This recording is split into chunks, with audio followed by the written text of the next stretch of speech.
ദേശീയ തലത്തിൽ കോൺഗ്രസും CPM-ഉം ഒന്നിച്ച് മത്സരിക്കുമ്പോൾ കേരളത്തിലെ തിരഞ്ഞെടുപ്പിന് പ്രസക്തിയുണ്ടോ എന്ന് NDA ഉയർത്തുന്ന ചോദ്യം വളരെ പ്രസക്തമാണിന്ന്. എന്നാൽ കഴിഞ്ഞ തവണ തൃശൂർ എടുക്കാൻ നോക്കിയിട്ട് സാധിക്കാതെ പോയ സാധ്യതകളെക്കുറിച്ചും വിജയ സാധ്യതയെക്കുറിച്ചും കരുവന്നൂർ ബാങ്ക് തട്ടിപ്പ് CPM-ന് വലിയ തിരിച്ചടിയാണ് തൃശൂരിൽ ഉണ്ടാക്കാൻ പോകുന്നത്. ഇതിന്റെ പേരിൽ അവിടെ പാർട്ടിയോട് അകലുന്ന വോട്ടുകൾ കോൺഗ്രസിലേക്കും BJP-യിലേക്കും തന്നെയാകും സ്വാഭാവികമായും പോവുക.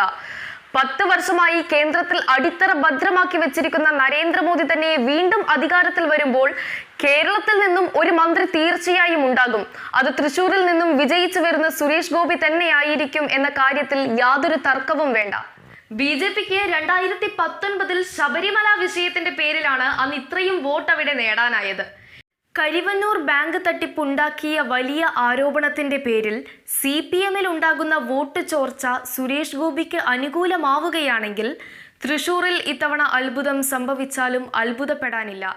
കോൺഗ്രസിന് കഴിഞ്ഞ തവണ നേടിയ 19 സീറ്റ് നിലനിർത്താൻ കഴിയുമോ എന്നതും നഷ്ടപ്പെട്ട അംഗബലം തിരിച്ചുപിടിക്കാൻ CPM-ന് ആകുമോ എന്നതും BJP-ക്ക് സംസ്ഥാനത്ത് ചെറുചലനമെങ്കിലും ഉണ്ടാക്കാൻ കഴിയുമോ എന്നുമാണ് മാധ്യമപ്രവർത്തകരായ നമ്മളും നമ്മുടെ പ്രേക്ഷകരും ഇന്ന് ഉറ്റുനോക്കുന്നത്.